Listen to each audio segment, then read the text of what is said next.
Allez,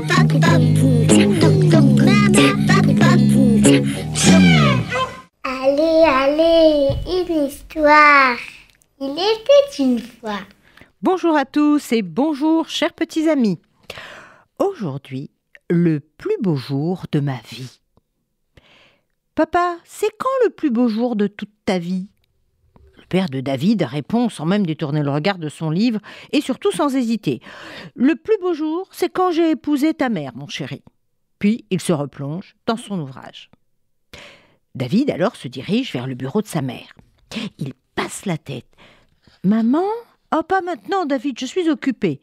Non, c'était juste une petite question. Ça peut pas attendre. Si, mais... Bon, allez, vas-y, je t'écoute. » David s'avance timidement. « C'était quand le plus beau jour de ta vie ?» Alors là, maman s'arrête net. En fait, elle hésite. Il y en a deux. Ta naissance et celle de ta sœur.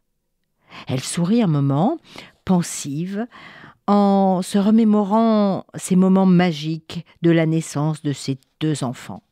Et puis elle reprend. « Écoute, mon fils adoré, j'ai encore beaucoup de travail à finir, alors, s'il te plaît. » Bon, ok. Non, mais c'est tout ce que tu voulais. Oui. Et voilà David qui quitte, sur la pointe des pieds, le bureau de sa maman. Toc, toc, toc. Ça fait 2 fois qu'il frappe, mais personne ne lui répond. Tout doucement, il ouvre la porte.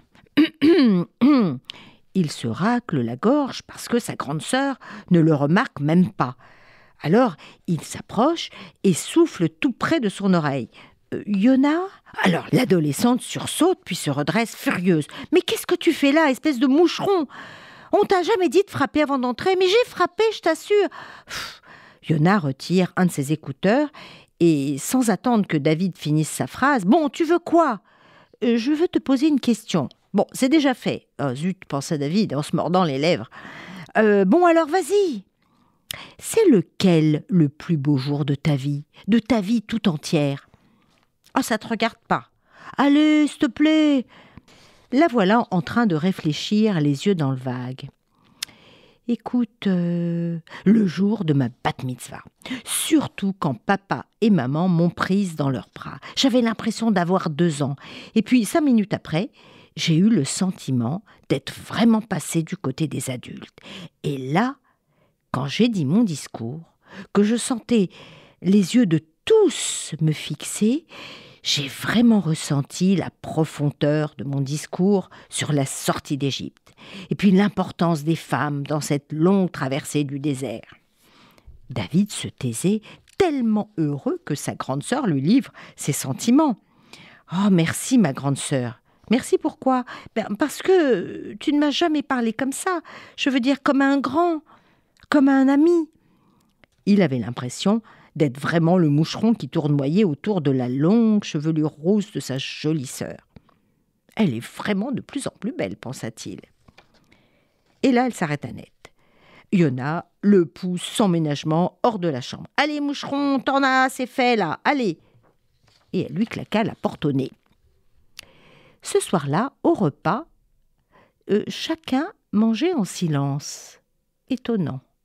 Papa avait l'œil sur la télévision, Yona en profitait pour envoyer un SMS sous la table, et la mère de David, qui n'a pas fini son dossier, était perdue dans ses pensées et ne remarque rien. Tout à coup, David prend son souffle. « Moi, c'était le jour de la tempête, dit David. » Personne ne réagit. Il reprend un peu plus fort. « Moi, mon jour préféré, c'était celui de la grande tempête. » Alors là, tout le monde l'a entendu et le regarde.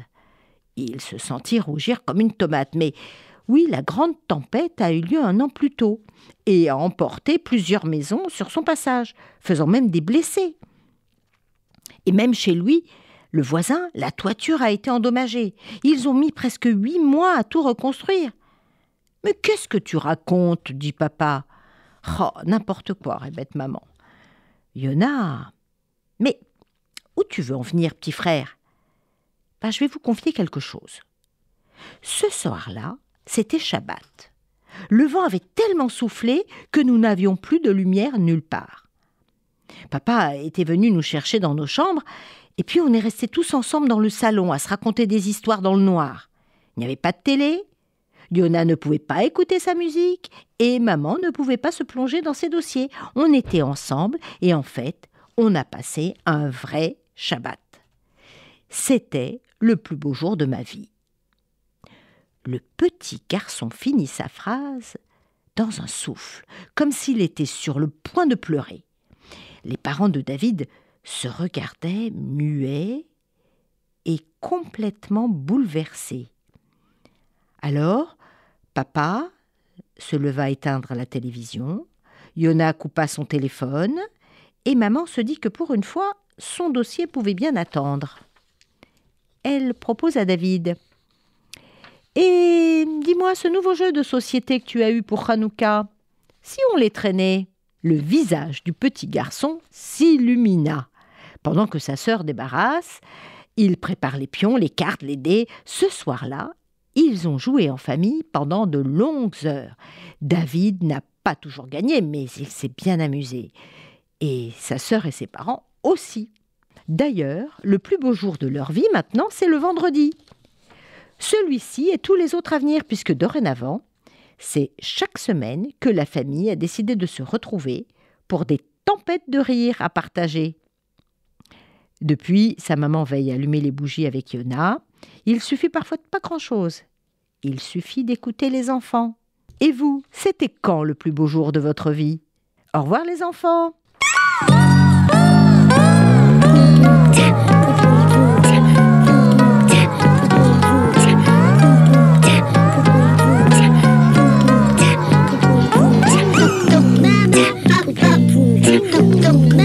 Papa,